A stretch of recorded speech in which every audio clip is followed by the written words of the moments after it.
All right, my little ones. You have your pajamas on, got your teeth brushed. Now lay down, grab that lovey of yours. If you're feeling a little chilly, take that blanket and wrap it around you and cozy up. So today's story is a good one, as always. A little different than the norm, but I think you'll like this one as much as I did. So let's begin.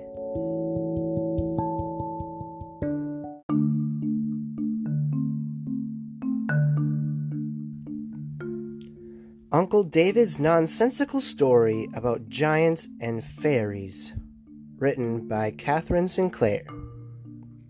Pie crust and pastry crust, that was the wall. The windows were made of black puddings and white, and slated with pancakes, you ne'er saw the like. In the days of yore, children were not all such clever, good, sensible people as they are now. Lessons were then considered rather a plague.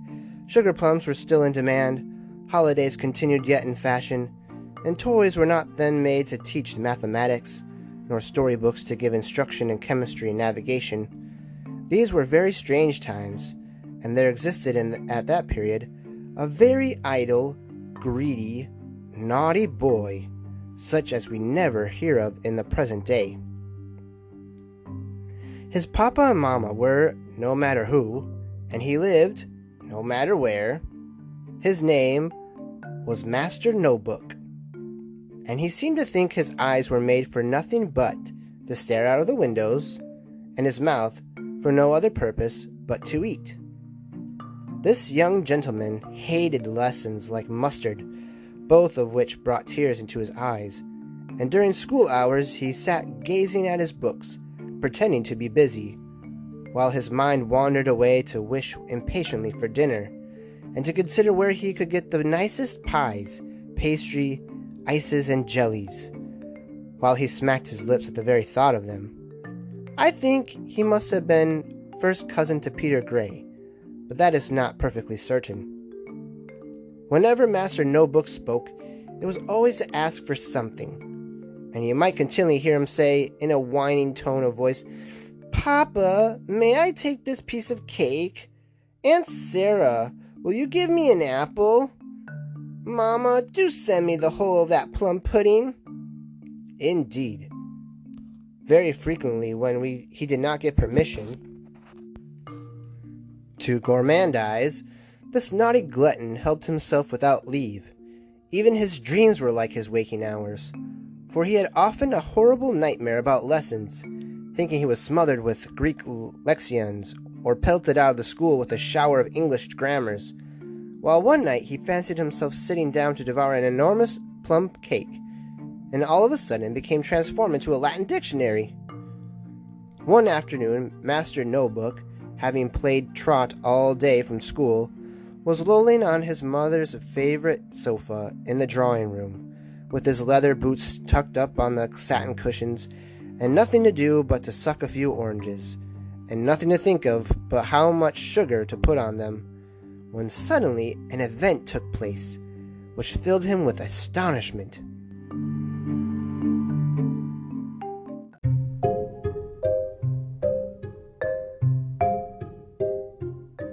A sound of soft music stole into the room, becoming louder and louder the longer he listened, till at length, in a few moments afterwards, a large hole burst open in the wall of his room, and there stepped into his presence two magnificent fairies, just arrived from their castles in the air, to pay him a visit. They had traveled all the way on purpose to have some conversation with Master Notebook, and immediately introduced themselves in a very ceremonious manner. The fairy Do-Nothing was gorgeously dressed with a wreath of flaming gas around her head, a robe of gold tissue, a necklace of rubies, and a bouquet in her hand of glittering diamonds. Her cheeks were ruffed in their very eyes, her teeth were set in gold, and her hair was of the most brilliant purple. In short, so fine and fashionable looking a fairy never was seen in a drawing room before. The fairy Teach-all, who followed next, was simply dressed in white muslin, with bunches of natural flowers in her light brown hair, and she carried in her hand a few neat small books, which Master No Book looked at with a shudder of aversion. The two fairies now informed him that they were very often invited large parties of children to spend some time at their palaces, but as they lived in quite an opposite direction, it was necessary for their young guests to choose which would be best to visit first. Therefore, now they had come to inquire of Master No Book whom he thought it would be most agreeable to accompany on the present occasion.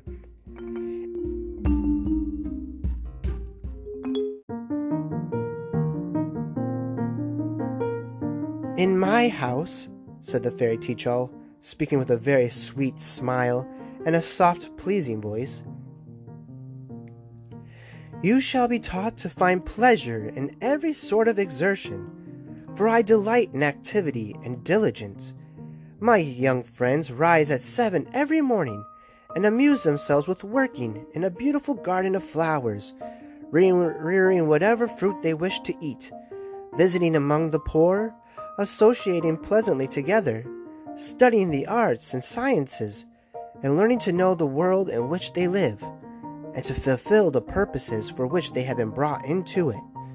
In short, all of our amusements tend to some useful object, either for our own improvement or the good of others, and you will grow wiser, better, and happier every day you remain in the palace of knowledge."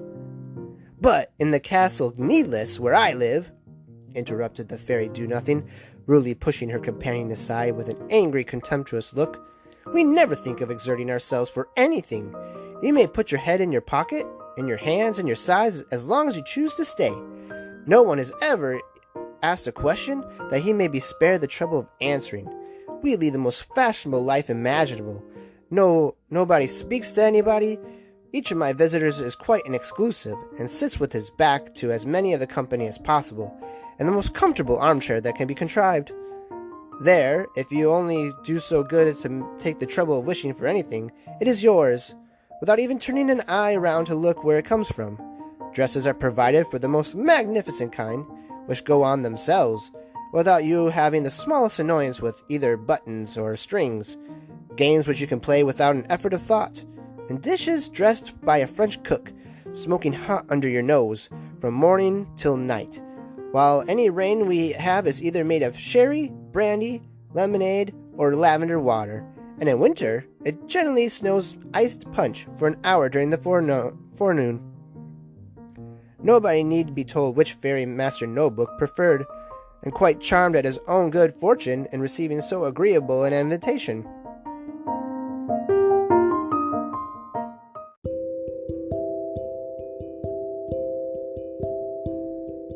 He eagerly gave his hand to the splendid new acquaintance, who promised him so much pleasure and ease, and gladly proceeded in a carriage lined with velvet, stuffed with downy pillows, and drawn by white milk swans to that magnificent residence, Castle Needless, which was lighted by 1,000 windows during the day, and by 1,000,000 of lamps every night.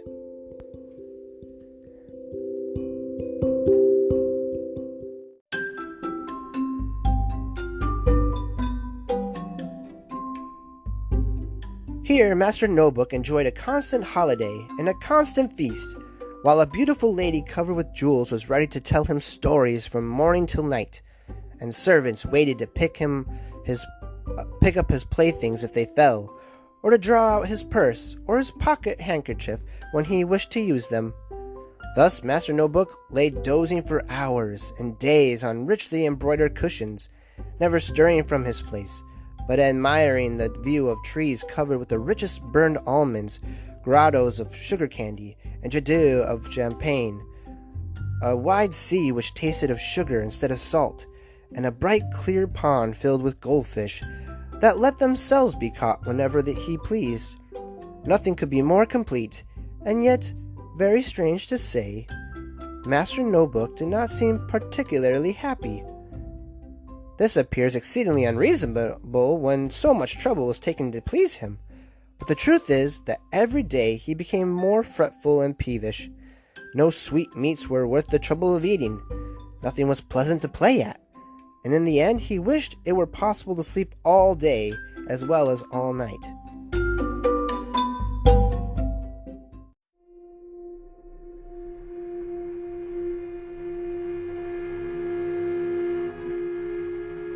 Not 100 miles from the Fairy Do-Nothing's palace, there lived a most cruel monster named the Giant Snap-'em-Up, who looked, when he stood up, like the tall steeple of a great church, raising his head so high that he could peep over the loftiest mountains, and was obliged to climb up a ladder to climb his own hair. Every morning regularly, the prodigiously great giant walked around the world before breakfast for an appetite, after which he made tea in a large lake, used the sea as a slop basin, and boiled his kettle on Mount Vesuvius. He lived in great style, and his dinners were most magnificent, consisting very often of an elephant roasted whole, ostrich patties, a tiger smothered in onions, stewed lions, and whale soup. But for a side dish, his greatest favorite consisted of little boys, as fat as possible, fried in crumbs of bread, with plenty of pepper and salt. No children were so well fed, or in such good condition for eating, as those in the Fairy Do-Nothing's garden, who was a very particular friend of the Giant Snap-'em-Ups, and who sometimes laughingly said she would give him a license, and call her own gardens his preserve, because she allowed him to help himself whenever he pleased to as many of her visitors as he chose, without taking the trouble even to count them, and in return for such extreme civility, the giant very frequently invited her to dinner. Snap-'em-Up's favorite sport was to see how many brace of little boys he could bag in a morning, so in passing along the streets, he peeped into all the drawing rooms without having occasion to get upon tiptoe, and picked up every young gentleman who was idly looking out of the windows, and even a few occasionally who were playing trot from school, but busy children always seemed to somehow be out of his reach.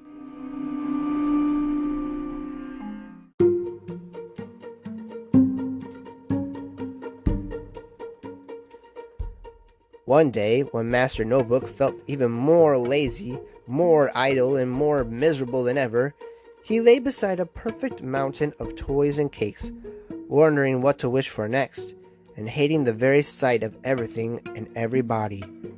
At last he gave so loud a yawn of weariness and disgust that his jaw nearly fell out of joint, and then he sighed so deeply that the Giant Snap-'em-Up heard the sound as he passed along the road after breakfast, and instantly stepped into the garden, with his glass at his eye to see what was the matter.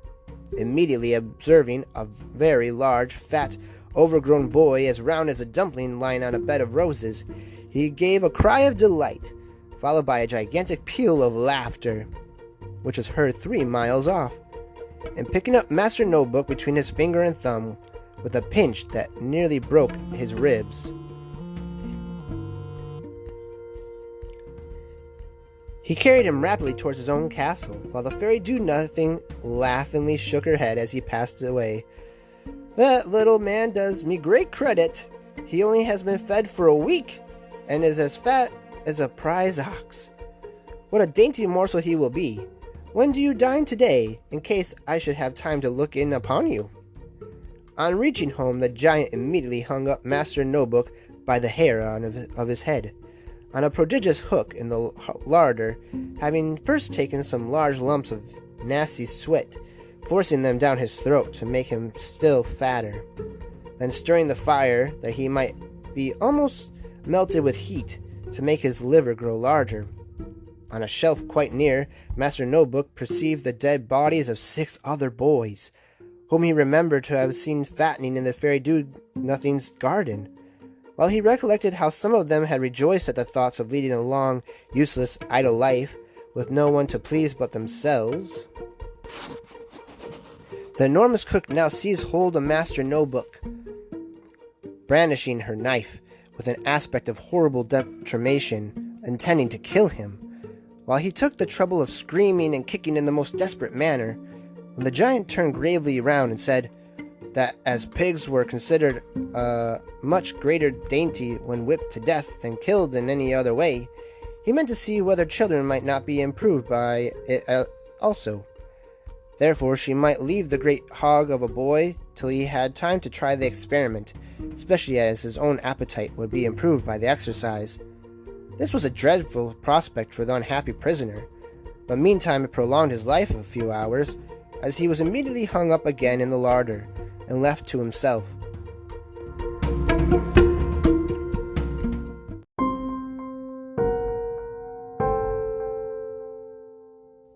There, in torture of mind and body, like a fish upon a hook, the wretched boy began at last to reflect seriously upon his former ways, and to consider what a happy home he might have had, if he could only have been satisfied with business and pleasure succeeding each other, like day and night, while lessons might have come in a pleasant sauce to his play hours, and his play hours as a sauce to his lessons. In the midst of many reflections, which were all very sensible, though rather too late, Master No-Book's attention became attracted by the sound of many voices laughing, talking, and singing, which caused him to turn his eyes in a new direction, when for the first time he observed that the fairy Teach-All's garden lay upon a beautiful sloping bank not far off. There a crowd of merry, noisy, rosy-cheeked boys were busily employed, and seemed happier than the day was long, while poor Master No-Book watched them during his own miserable hours, envying the enjoyment with which they raked the flower borders, gathered the fruit, carried baskets of vegetables to the poor, worked with carpenter's tools, drew pictures, shot with bows and arrows, played at cricket, and then sat in the sunny arbors learning their tasks, or talking agreeably together, till at length, a dinner bell having been rung, the whole party sat merrily down with a hearty appetite and cheerful good humor to an entertainment of plain roast meat and pudding, where the fairy Teach-All presided herself, and helped her guests moderately to as much as was good for each. Large tears rolled down the cheeks of Master No-Book while watching this scene, and remembering that if he had known what was best for him, he might have been as happy as the happiest of these excellent boys, instead of suffering ennui and weariness, as he had done at the fairy do-nothings, ending in a miserable death. But his attention was soon after most alarmingly roused by hearing the giant snap him up again in conversation with his cook, who said that if he wished for a good large dish of scalloped children at dinner, it would be necessary to catch a few more, as those he had already provided could scarcely be a mouthful.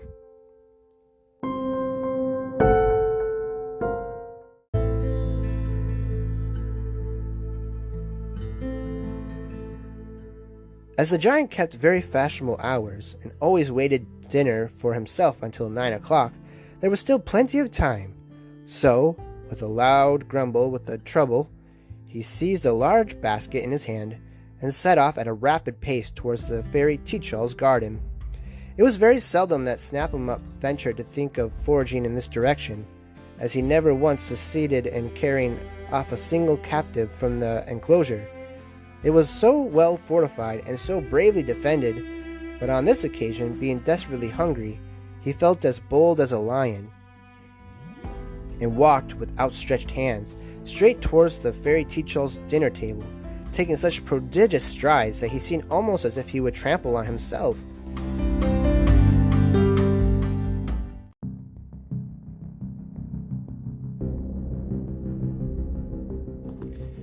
A cry of consternation arose the instant this tremendous giant appeared, and as usual on such occasions, when he had made the same attempt before, a dreadful battle took place. 50 active little boys bravely flew upon the enemy, armed with their dinner knives, and looked like a hornet nest, stinging him in every direction, till he roared with pain, and would have run away, but the fairy Teach-All, seeing his intention, rushed forward with the carving knife, and brandishing it high over her head, the most courageously stabbed him into the heart. If a great mountain had fallen to the earth, it would have seemed like nothing in comparison with the giant Snap-'em-Up, who crushed 2 or 3 houses to powder beneath him, and it upset several fine monuments that were there to have people remember forever.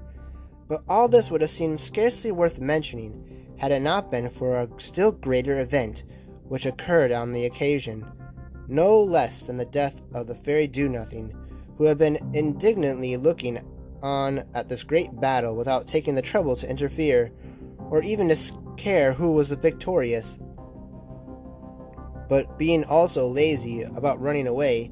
When the giant fell, his sword came with so violent a stroke on her head that she instantly expired. Thus, luckily for the whole world, the Fairy Teach-All got possession of immense property, which she proceeded without delay to make the best use of in her power.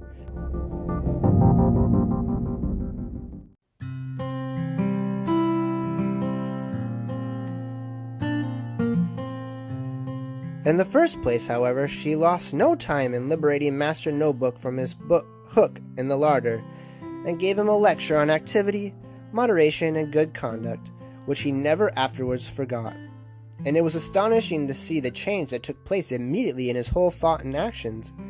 From this very hour, Master No-Book became the most diligent, active, happy boy in the Fairy Teach-All's garden, and on returning home a month afterwards, he astonished all the masters at school by his extraordinary reformation. The most difficult lessons were a pleasure to him. He scarcely ever stirred without a book in his hand, never lay on a sofa again, would scarcely even sit on a chair with a back to it, but preferred a 3-legged stool, detested holidays, never thought any exertion a trouble, preferred climbing over the top of a hill to creeping around the bottom, always ate the plainest food in very small quantities, joined a temperance society, and never tasted a morsel till he had worked very hard and got an appetite. Not long after this, an old uncle, who had formerly been ashamed of Master No-Book's indolence and gluttony, became so pleased at the wonderful change that on his death he left him a magnificent estate, desiring that he should take his name. Therefore, instead of being any longer one of the No-Book family, he is now called Sir Timothy Bluestocking, a pattern to the whole country round, for the good he does to every one, and especially for his extraordinary activity, appearing as if he could do 20 things at once. Though generally very good-natured and agreeable, Sir Timothy is occasionally observed in a violent passion, laying about him with his walking-stick in the most terrific manner, and beating little boys within an inch of their lives, but not on inquiry.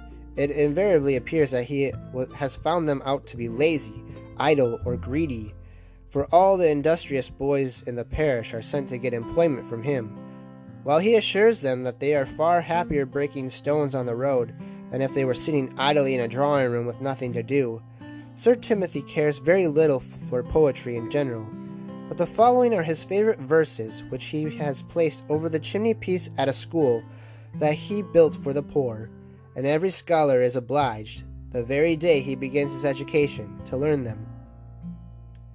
Some people complain they have nothing to do, and time passes slowly away. They saunter about with no objection in view, and long for the end of the day. In vain are the trifles and toys they desire, for nothing they truly enjoy. Of trifles and toys and amusements they tire, for want of some useful employ. Although for transgression the ground was accursed, yet gratefully man must allow 'twas really a blessing which doomed him at first to live by the sweat of his brow. The end.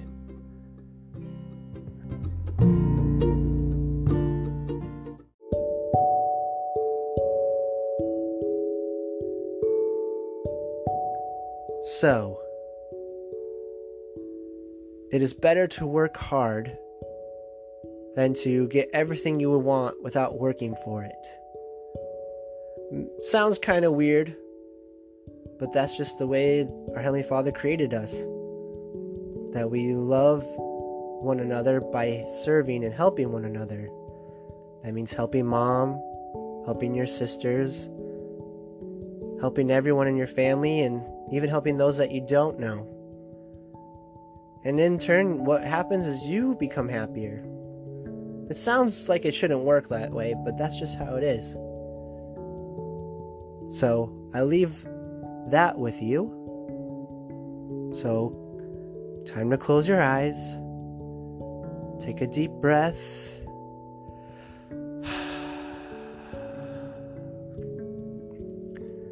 Know that I love you. And I'll see you in the morning. Good night.